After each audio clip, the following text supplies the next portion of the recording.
Hello, friends. My name is Steve, and we're here today to talk True Detective Season 1, Episode 6. And of course, we're here with Chris and Mohan. Chris, how are you doing today? I am doing fine. I'm feeling a bit overdressed. I feel like I should go full Rust mode, with the long ponytail and the general looks at the beer cans, the crushed up beer cans all around me. Although he's past that now, he's out of the detective Yeah, situation he's and freelancing. he's kind of outgrown the beer can people, but maybe Yeah, he'll come back to it. So what did you so episode 6, so last time you had lots of thoughts on Cole and yeah. kind of what he was up to and what's everything is pointed towards. So what did this episode change for you, or did it change anything? So it felt very much like they tried to paint Cole in a totally different light, which is interesting because the person doing most of that painting is obviously Marty and Maggie, and I actually say it's more so Maggie than Marty, although both are still pretty defensive of Cole, which, given the events that happen in this episode, is sort of interesting. Yeah, I was gonna ask you about that. What you thought of, first of all, they're because they hint around they're falling out Mm-hmm. throughout the series, and they hint around about it now. And now they have Maggie in the interrogation room.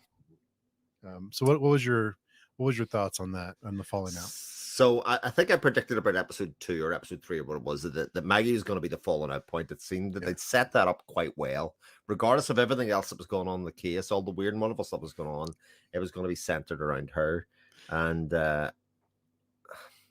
I sort of expected what happened, although they threw that kind of curveball with her going out to the bar by herself. I didn't actually see the link, because they do jump around chronologically quite a lot this episode, so you don't know what sequence events are happening in, all of that kind of stuff. So you're like, oh, is this present? Is this past? Is this recent past? Or what's happening? And I suspect this will happen more and more as the series comes to conclusion, is that you may feel, oh, this is happening then. The only real giveaway is the hairstyles. That's pretty much it. Yeah, I think hairstyle is probably the biggest giveaway. Mm-hmm. Facial hair, maybe, but yeah. So so the falling out, you did call it early on. That I couldn't tell you that at the time, but yeah. It seemed the most normal reason to fall out, because they didn't fall out completely. And I suppose in hindsight, I probably should have led me away from Maggie, because that kind of stuff will leave a stain, if you know what I mean, on a relationship. That's the kind of stuff, like, men don't really fall out, I think, in life. I think it's a very unusual thing. I think myself and my dad talk about this all the time. Like, men don't have this constant need to be in each other's lives. I can not see somebody for 2 or 3 years and then rock up and be like, yeah, how's it going? You've been keeping well? I've been doing much. There isn't that need to be constantly in each other's lives, although fallouts, when they happen, usually stick. Usually pretty hard lines for that kind of stuff. So yeah, I wonder, it actually does make me wonder about Marty's character, because there's a lot happens obviously with Marty here. One of the main observations that I actually wrote down at one stage, he does all right with himself with younger women. Yeah. And you had mentioned something earlier during that episode when they're at the brothel, or the commune, as I called it. I think. Yeah. You had mentioned something. I think you were halfway kidding that, kind of like see you later kind of thing. Yes. Yeah. And Lily Simmons came back, obviously, from Banshee, in a very similar role to Banshee, if you've seen Banshee. But it did make me wonder, because obviously there's that scene where he viciously assaults the two guys who are with his daughter. And it's almost like he's beating himself up, because that is him. He is with these very young women that are, way too young for him and not really this thing. But that because it was his daughter, he was blinded by the rage, but ultimately he's really beating up himself in that way, because that's who he is as a character. And I thought, right. Yeah. And I think it's interesting, to your point, when he's done with that, because he's done a lot of stuff. When he's done with that, he goes out to his car and he throws up. Yeah. Because that of was this, a very interesting point. Yeah. Again, that kind of thing of Marty is a lot of things to a lot of different people, but at the heart of the heart, I just think, I mean, Maggie puts it really well when she says, like, Russ knows who he was, and I don't think Marty has ever really figured out who he was as a person. He kind of wanted to fit and belong in a lot of camps. And I think I can recognize Marty in a lot of people that I either grew up with or grew up alongside, of people that were one thing to fit in, but actually at the heart of the heart, there was something else. And, they could never get away from the image that they project and their core values, etc., which I think ultimately is why Marty and Cole, it's about as severe a thing as you can do to break up with another man, or that Oh for yeah. thing to fall apart, but ultimately sort of forgives it because he must have taken responsibility for that somewhere along the line himself to say, this was probably a bit me, like just an incy bit uh me in some way. Yeah. I guess he must have right after a while. I kind of come to terms with it. That's just you don't do that kind of thing though. That's against the rules, right? I mean, you don't. But I've always felt like there's been something with Maggie and Russ. There's been some kind Mhm. of little bit of chemistry there. Not that Yeah. they've ever it's never been overt, but there's always been a little bit there. Like she's always kind of been at least curious about Russ. Yeah, there's definitely they played up that there was enough chemistry that even Maggie would see this as a viable thing, as a way, she probably knew there was, if she pushed it hard enough and at the right time, this could, I mean, that's why she called his house. That was very much the idea. There was no talking around it. There was no coming around it. This would hurt to a point. And I thought it was really interesting because there are two sex scenes within this episode. One is obviously with the girl from the commune, Lily Simmons' character. And that one's very. I was trying to compare the two. The one with Rust and Maggie is a lot more erotic in some way. Hmm. There's a lot more. You can see that sense there's a connection there, and whereas the other one seems just very physical. Very much a kind of it's Wednesday, 11 o'clock kind of thing.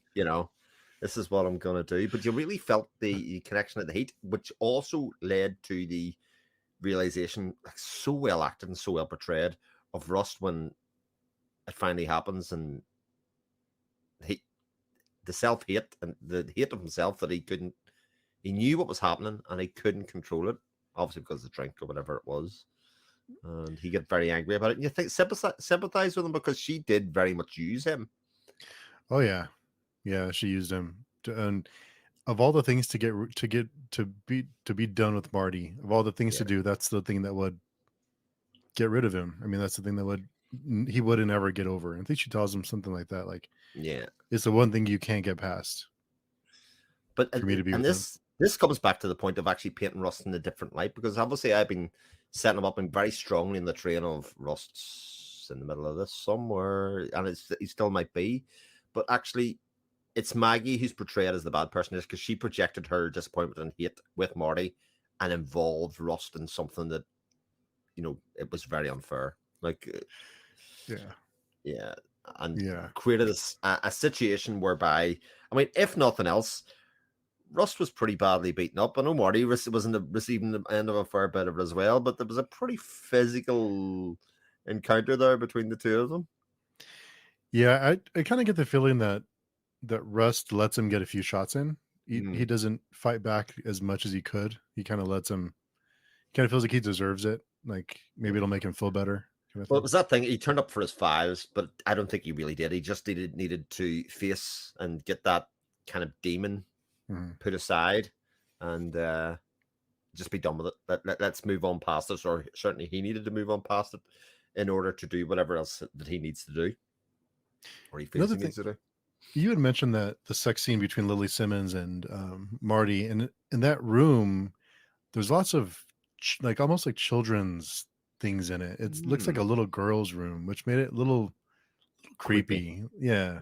So to your point earlier about when he beats up the two kids in the cell for being with his daughter, there's some parallels there with what he's doing, like you said, what he's doing, Yeah. and he's into younger women, and he doesn't think of it that way, It's even interesting. after.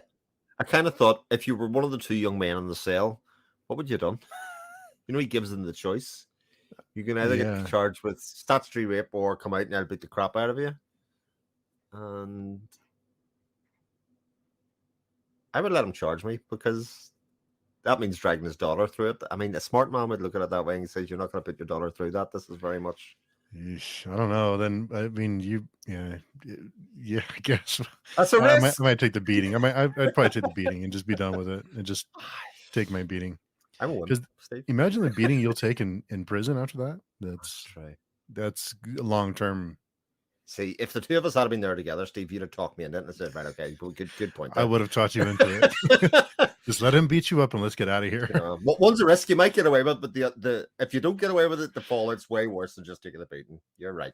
Yeah. Uh, Let's just take it and let's take our fat lips and black eyes and get out of here. Just go home. yeah, Yeah, yeah. Those wounds will heal. yeah. Whereas the other ones, there's a reputation you're never getting away from. There's some wounds you don't heal. Yeah. Yeah. So all of that stuff was very much an aside to what's been going on, of course, of the Mhm. fact that uh, Russ very much investigating this murder still because he knows it's an open murder case. He's not convinced in any way, shape, or form that this is sorted, and there's just some great interactions between Rust and basically everybody else in the town. Yeah. Some of the lines that he says, and you're suspending me. Like, what he is talking about? This is complete and utter baloney. The fact that Tuttle is as real as this is concerned surely means there's something worth digging about, and all of that kind of stuff. And you really do feel like I say, a sense of despair with Russ's character, and that what's the point? Mhm. Yeah. And when he visits the Reverend, seeing the Reverend from I think it was episode 2 or 3, seeing the Mhm. Reverend then very charismatic, very full of energy, and he's dedicated, and he believes, and he's say what you will about religion or whatever, but Yeah, he believer. He's committed to the faith, and he's trying to, in his mind, spread positivity and yeah, all that stuff. So you go from there to where he is later as this broken person. And I think this series does a great job of showing the passage of time and how different people can be when you go into different stages of their lives. They can yeah, be one person, then you can see them again later and they'd be totally different. yeah. It's definitely that phrase of "there, but for the grace of God" kind of thing. Mm, It's that kind of bit, but that also I would say our circumstances are determined by others. I think both in Russ's case, his relationship, as soon as Marty didn't defend him and wasn't there to back him up and was left to be by himself, he was basically gotten rid of at that stage. And, yeah. his shield was gone. Same for the Reverend and with Tuttle. As soon as that protection was gone from him, he was devolving back down into this, well, guy that's just existing by drinking and just getting through and quite obviously I don't know if bitter is the right word because I think he justifies it in that he's seen the light, really, insofar as Mhm. what was really going on. Uh, and of course, Tuttle paints it in another way. Oh, the reason we had to do it was because of, embezzlement or whatever it was. And those two Yeah. stories don't even slightly align. Yeah. He goes, yeah, you're right about him. It's almost like he dedicated his life to something that wasn't real. Yeah, it Like was very where do you go much. from there? Yeah, it was very much. I think he realized that in some ways the whole thing was an embezzlement scheme that he was very much central and part of. Although it was very much he was being used as a front for everything else that was going on. So, yeah, I thought his character and his characterization was really interesting because obviously when he first gets asked about it, he gives the party line, Yeah. and Rust pushes him on it and says, "No, come on, we both know this isn't actually what happened. You've got to tell me what was going on in those schools, what was going on in that area, why not?" And actually, for all of the preaching and all of the real good core religious aspect was when he came in and told the truth there to help, push this case forward. If this is even a case at the moment. I don't know. Is it? I don't know. What do you think? Well, I mean, it's an ongoing investigation by Rust, obviously, and he's obviously the end of the episode sets up that he wants to bring Marty in on it and say, "Look, a lot of waters went under the bridge here. We need to sort this shit out because there's still missing bodies, there's still missing girls, this has been going on for far too long, and you're better than this. Like you're Mhm. better than the party line, which is like don't look too closely, all of that stuff that's going on. So I think that's what sets up. Although I thought the real interesting part at the end of the episode obviously was the broken taillight. Yeah. This tail light's still broken after all that time. After the fight, I was like, oh, so the time I was like, when did he break the tail out? And then obviously it clicked. Oh, right, it was obviously from when Marty fell into it, and he never fixed it. And I was like, that's really interesting because they linger so long on it. That's very Right. much a thing of, I know, sure, I'll follow you kind of thing, and then they go ahead and move in that way. So yeah, loads of really interesting revelations, but like I say, very tonally different in how it sets up the characters in this and who they are and where they fit into the puzzle. Yeah, and I think it's interesting seeing the story up until the shootout, if you Hmm. will, and then what happens after, kind of like the fallout and how everyone's path changes after that, how much it affects their journey, their character. Yeah, and how much it breaks, how it breaks the relationship. You know, a small lie here can mean a chain of events that break down to, you know, a lack of respect between them or something. It creates a little chink or a little division between them, to the Mhm. point that it eventually just breaks down and blows up or whatever. Um, What were your thoughts on on all three of them not divulging what the fallout was about, even after all these years? They all kept the secret. yeah, it's one of those things that you kind of go, "Oh, why is it that big a deal?" That they, especially from Marty's point of view. Okay, if he admits it, and he has to admit his own infidelity and stuff. Maggie doesn't admit it because she's obviously not proud of the situation that she basically created, and maybe Russ doesn't care enough. He just seems to be consumed by the case or Mhm. finding out what's happening in the case. So he has his own reason. But the fact that they all still have a party line of all the Savannah is kind of strange because it's sort of not that big a deal. Uh, Yeah, I guess after time it kind of fades, but I think they all keep it because they haven't talked probably in so long, and hmm. they've never really had a closure on it. So they just kind of feel like I'll just not talk But about it. Maybe I don't. the other possibility is, of course, that Rust and Maggie are the.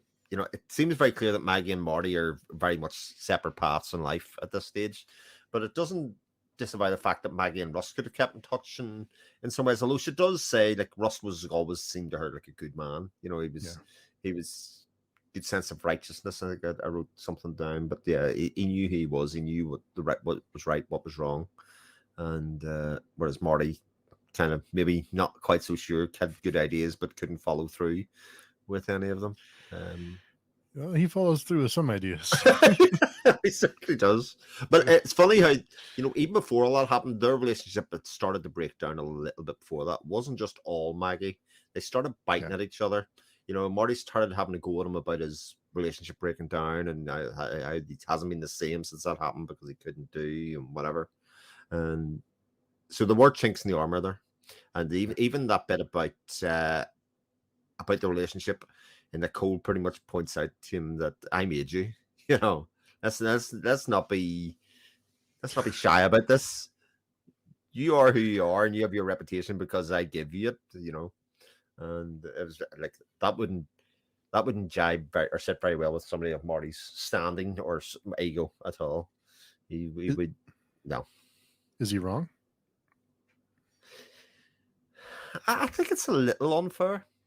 I think it's a little unfair. I think I come back to the idea that Marty's still good cop.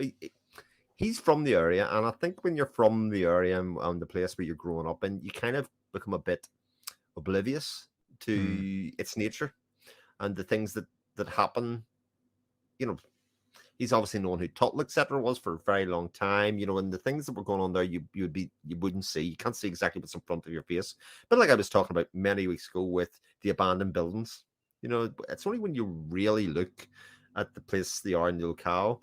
So Cole from come from the outside is a very different type of detective. He's very analytical. He's very much the classic smart detective from TV series. The Columbo esque, Yeah. if you want to think of it that way.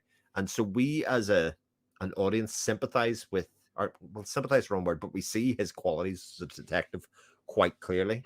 Whereas Marty's kind of like this dumb fool who screws around and drinks and is a bit foul mouthed and a bit Jack the Lad. But I think at the heart of it, he's still a good detective. He's still somebody that Cole's going to need to solve this case. I think by the end of it, Mm. Yeah, I think they they can't do it by think himself. they almost need each other, right? Yeah, Yeah. yeah. One needs the other one to do the bits that they won't, or to see the Mhm. things that they won't. And I think that's where a lot of the interest for the last two episodes come together. Do we really get a proper buddy cop movie or TV series where the two of them do bounce off each other? Except there's a million spinning plates at this stage. Yeah. Yeah. Yeah. Yeah.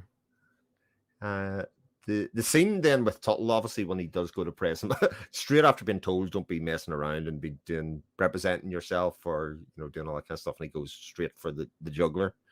Yeah. I hadn't actually realized that Billy Lee Tuttle was William Tuttle, like William and Bill. Totally caught me out that they were the same character from previous weeks, and I was like, oh, I thought they were brothers. Oh, yeah. They're obviously the same person, William and Bill. And again, a more shady character you couldn't have met. And obviously, the situation happens with those schools, with those kids that were done. Actually, the nature of those schools I thought was quite important because I kind of thought they were still part of state schools, but near like state sponsored schools, but they weren't. They were seen as alternative education Mhm. for kids from poorer values to come out of state schools and into the nearly privately funded schools, but funded by the church. Yeah. And I thought that was quite an interesting revelation. I don't know if we knew that before that point. It was just that there were these schools up that point. Yeah, I don't think they've been too specific. I think they just called them schools. Yeah. So that revelation made that it sat outside the jurisdiction of the police and all of that kind of stuff. It was very much a closed system that they had, Mhm. and the people, for enough money, for enough outcomes, would be prepared to turn a blind eye. You could buy people off or you could do whatever because the whole premise was that they were coming out of state sponsored schools to this kind of private thing where there was obviously supposed to be other benefits from, and they either didn't get them or something else happened because a lot of kids go missing. Like, goddamn. Yeah. Yeah, it's a short scene, but I think it's pretty powerful when he visits the dad of one of the missing kids, and Hmm. that has just had it. Yeah, he just doesn't want to know. And I think there obviously were good people that were left in the wayside because you obviously had the one from very early on in the series as well. The I can't remember her name, but his another dad, but sort of both kind of very distant, living very solitary lives. It seemed to be the two fathers Mhm. that were caught up there, so they obviously didn't benefit from it in any way, from the kids being missing. But the fact that wasn't he told that his kid was probably savaged by wild animals or something like that, and the body Yeah. wouldn't be worth being found or something like that, and he kind of went, doesn't seem. But the fact that he was told that means that the state police were sort of in and around on it, and either weren't prepared to investigate or two knew what had happened and were just turning a blind eye. Mhm. So people know more than what they're letting on. Yeah, it just felt really helpless to Yeah, people. indeed. So I should say one of the other things I noticed about the fight.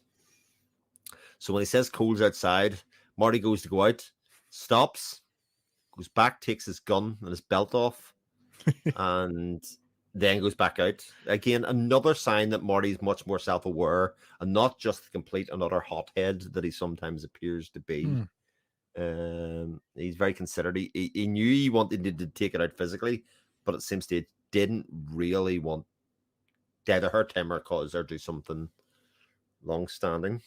Didn't trust. He knew he couldn't be. I wasn't sure if he couldn't trust himself or if he was Mm, afraid of what might happen if maybe Russ got a hold of his gun or. yeah, but I think either way, he had the presence of mind to go. No, Mhm. I'm just about to lose the plot here. A bit like with the two kids in the cell with the putting on the gloves. He brought the gloves to prepare so that there've been no marks on his hand. Extreme acts of violence were coming, but he planned both situations out very calmly and in a very organized manner. Mhm. If only he was organized with his with his infidelity, you know, his. Uh, like I say, he wasn't doing too bad for himself. So-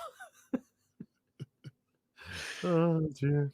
Yeah, I think it's interesting that because I wonder if she's attracted to him because of what happened earlier. If it's because of her interaction with him earlier and because he was in the newspapers, Hmm. because she mentions to him, like, "You're a big hero now," and it's a big deal, and so I wonder how much of that is him and how much of that is just maybe things that she's been through before, she's drawn to him for some reason. Well, I mean, he is very much a guardian figure, which she hasn't had Mhm, before. I think that's been pointed out quite clear. A lot of those women in those communes have been abandoned, specifically by men, or used specifically by men for mhm. nefarious means. Whereas, like, even a very broad level, she got given money by him, and he was a person of authority, and he didn't want anything back from her. Certainly at the time, anyway. He just, even though we as the audience look at him and go, "How utterly pathetic." Was that given of the money I've heard, a savior from yourself, there's $20. Yeah. Um what a hero. But her attraction to him, I don't know, at a certain point, like she was working in not a terrible job or anything. She had a job that she was holding down. I would suspect that you'd have some sort of friends or something at that stage. But again, she seemed quite solitary by herself and didn't really seem to bother, which seems to be, given the amount of young women that have went missing in that town, maybe there just aren't very many other young women left, Maybe, yeah. that are around. That is quite definitely a possibility. So, Hmm. uh, Maybe she feels like an outcast just because of where she's come from and what she's been through. So, yeah, but very, like that whole interaction between her and him, her coming back round, I thought was extremely interesting as a character. To kind of, it nearly made it too easy for him, because again, Marty's one fault is that his ego can be massaged. yeah. If somebody does look up to him and go, "You're amazing," and he goes, "Yes, I am. Thank you very much." I didn't think anybody noticed anymore, but yes, you're onto something there. Yeah. Yeah, he Oh, loves his, ego stroked for sure. he definitely does. Um, but there was a line. Oh, yes, it was the line that Maggie said about Marty, that she liked him better before he started giving up the drink. So when he gave up the drink and kind of found God for a while and they got back together, she didn't like him very much at that stage. He was a bit boring and a bit less interesting. He was funnier back when he was drinking, and I thought it was okay. This was a complicated relationship you have here. Lots of history. Yeah.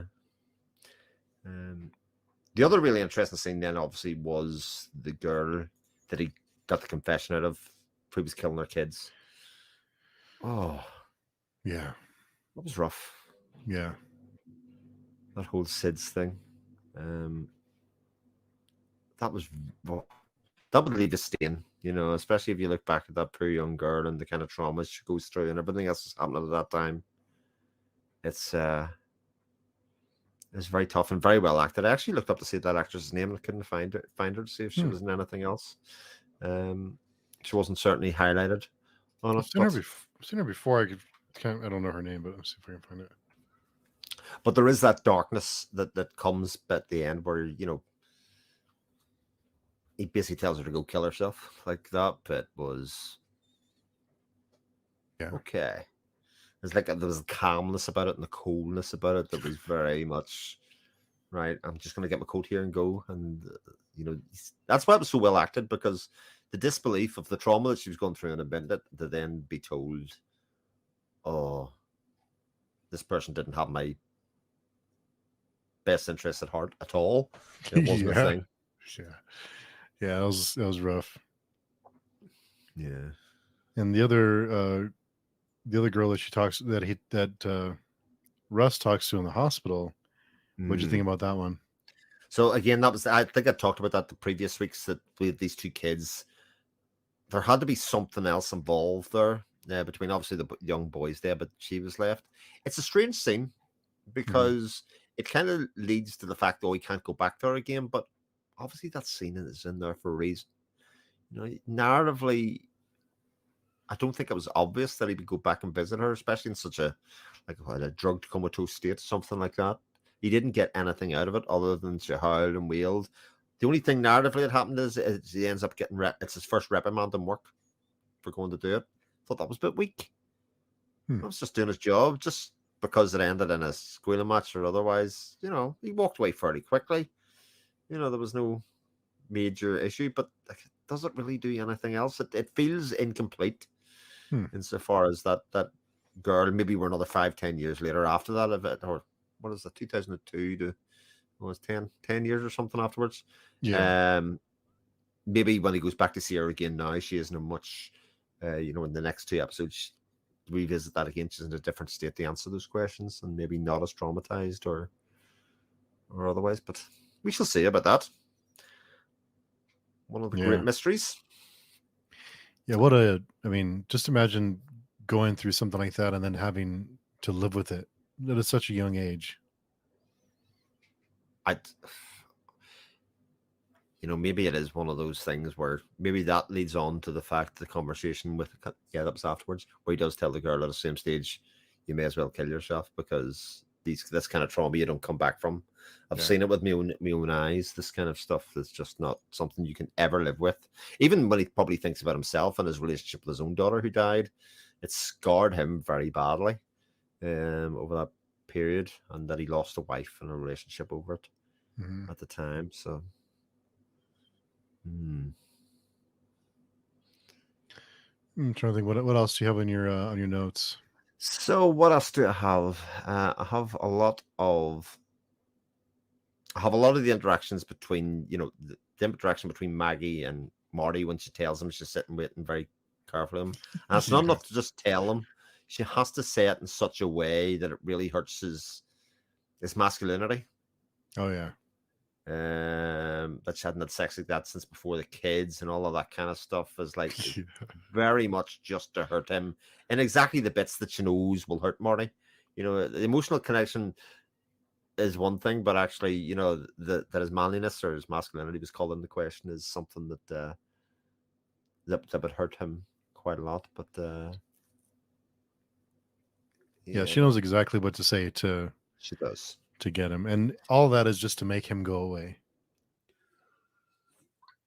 Extreme, Yeah. but effective. Uh, yeah, Yeah, it was extreme. I mean, um, yeah, it worked, but it's pretty brutal. I mean, it is, but it doesn't show her character in a very good light either.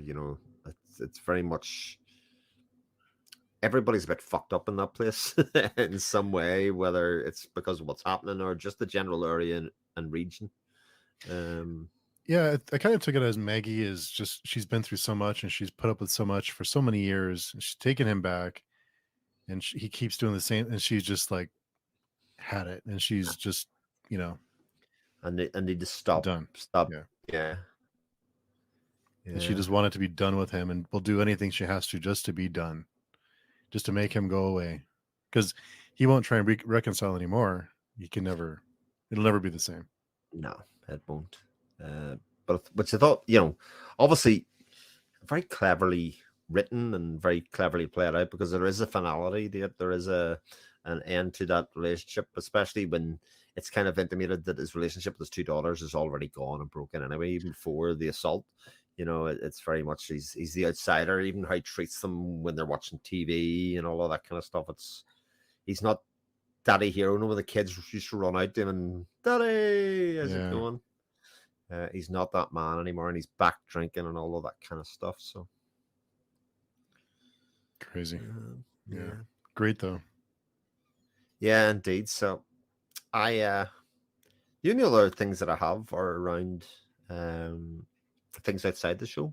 So things Hmm. that I didn't know, you probably did know, but Matthew McConaughey was offered the role of Marty initially, and he turned it down. Really?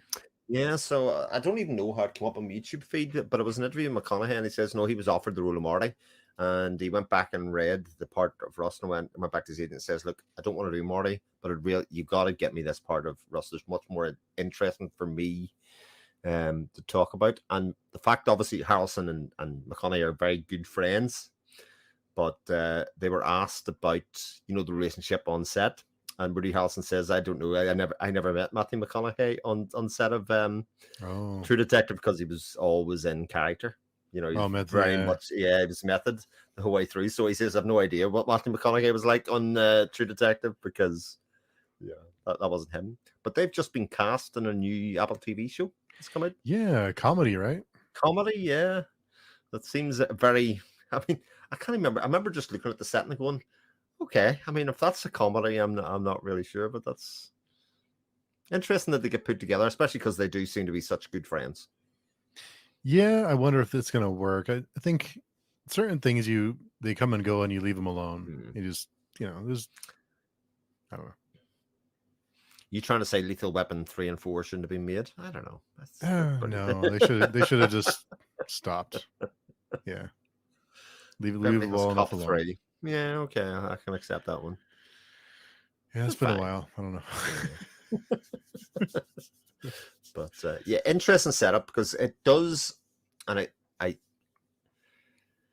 I'm sure I'm totally wrong in this. It now feels very conventional detective show at this stage, and that you've 2 episodes left. Mhm. It'll ramp up the case. A lot of the inside drama seems to have been resolved a little bit, and that we are then on the hunt to find the real perpetrators of what really is going on in this part of the world. Mm. But that's 2 hours to fill. What do you expect? What are your expectations? What are you thinking? What do you So I get think, against? like I say, I think the guy needs to get back together to solve it. I think, obviously Marty has access to resources that Russ doesn't. He's from the outside looking in. He's been working this for many years.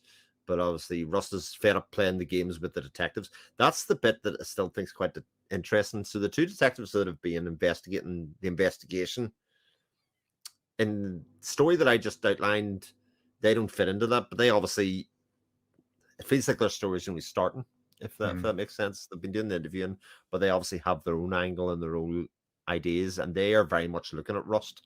From the outset, they are unconvinced by where he's been, what he's been doing, the things that they even found out, whether they were even properly investigated. And even the fact that they brought Maggie in suggests that they wanted a bit more insight into what happened there. They have their own suspicions about what's going to happen. So you're going to have these like 3 investigations going on. Then, so the Russ Morty investigation, I expect, then the main detective investigation, and then the obfuscation of that Tuttle, etc., is going to want to do. As they get closer. If he's the governor or still, maybe I don't know, whether what happens there, and then the role of everything else. Oh, there was one other scene just before Maggie came in. Rust had the antlers and stuff, etc., on the table and was Oh, shining the yeah. light through. I'm trying to project on the wall. I was one of those ones I was looking at. Why is he doing what he's doing? What's he trying to see as he goes through? That was the one other scene that I went, this show's pretty good about laying little breadcrumbs there to kind of say this is what he's investigating. We're not going to discuss this bit, but this is kind of his thought process to kind of say, okay, this may be something in future. So, Yeah, either something's there or he's just neurotic. yeah. Well, and he was drinking. They plant that idea that maybe it's nothing. Oh, This could be something. This could not be something. But I don't have any good read on that at all yet. But it's going to be very difficult to watch the next episode and stop. I imagine. yeah. And more Jameson. Oh yes, right enough. There was the Jameson. God, I think I'm gonna have to do the last episode with some Jameson. I think I will have to. Yeah, Yeah, yeah. I think it would be only fitting. I think it Or would be. Yeah. or maybe I do most of the bottle before we start recording, and then finish the bottle as we finish, and then we'll see. I'll be really in full rust state of mind. Well, you would need some empty beer cans, That's true. a knife, a ponytail, uh, some old clothes you've been wearing for a couple days, I can do that. uh, That's fine. and what else? Cigarettes. You need to be smoking. Yeah, Maybe. Yeah. Then you could probably yeah, and a cross for above my head or something like a that. little tiny Yeah, mirror like this right. big. Yeah, Yeah. yeah. Lots of things we could do to get in character. Yeah. I mean, you'd have to pull off Marty though. I'll wear a button-up shirt and I'll shave Well, my head. that's I'll leave a couple of hairs poking out here and there. You know, I have to think of and he something. drinks bottles of beer. Just that's all. That's all he drinks. I can handle that.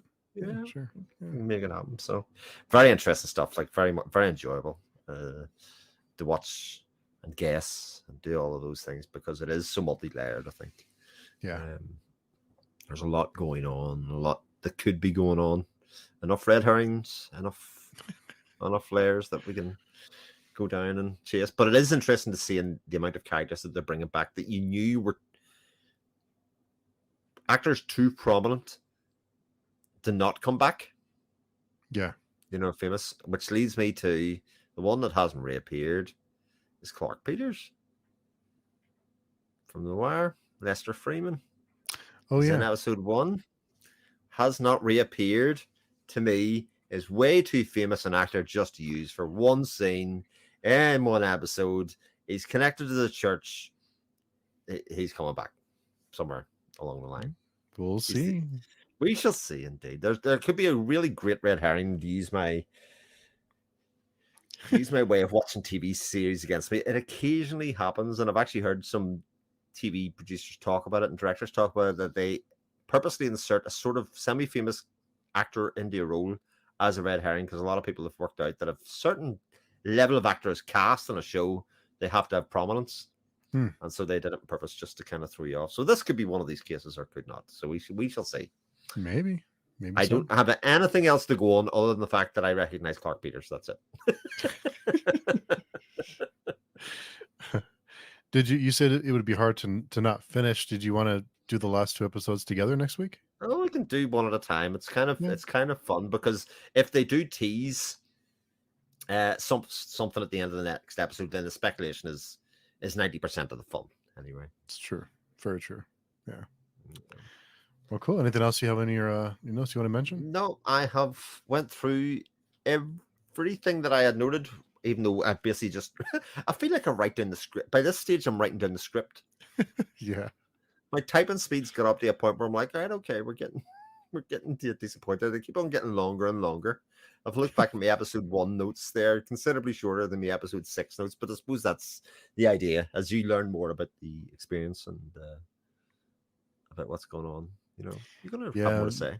More to call back to and more to reference and Yeah, which would make it interesting, I suppose, from your point of view. I would say your episode 1 notes are like way more detailed, knowing yeah. what to look out for. Yeah, I think so. There was a couple like this episode. I liked it. There's not like a ton though. Hmm. There's things to dissect, but there's not like a long list. This So one's just got like 3 or 4 main scenes, but a lot of it is taken up by the Rust Maggie Marty relationship, and I yeah, think actually, in some ways, that's really nicely scripted because a lot of the stuff is very heavy and very serious, and I think it's nice before I roll in towards the end here that we get another mini story to concentrate on and kind of that is still like enjoyable seems the wrong word given the events that happen, but yeah, it feels interesting to watch and see it play out. yeah, yeah, definitely. Yeah, you're right. They do mix it up with the personal drama, all Yeah, the other heavy stuff. Makes sense. yeah. Yeah. So cool. Two Cool. more to go. 2 more 2 weeks. more to go. I am excited, I have to say, Nice. especially now that some other shows have finished. The Last of Us finished, Mhm. and I got to the end of that, and then so I don't have an episode of that to do every week. I can just kind of maybe start something new, or I don't know. I'll have to see. Yeah. Yeah. It's kind of fun going episode by episode and just kind of going slow and not binging. Yeah, well, I rarely binge anything anymore. I had to stop that a few years ago. I have it actually frustrates the hell out of my wife now, and then I will not do more than 1 episode a night of something. Like I'll do an episode 1 a night of something that's an ongoing series, but more than 1 episode, no.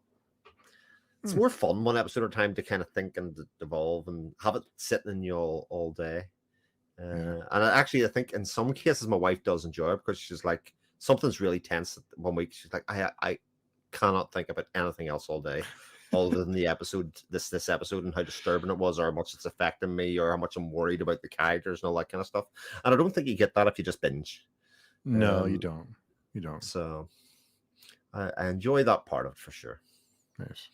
Awesome. This is definitely one to take slowly to savor. Yes, it is. Yeah, Yeah.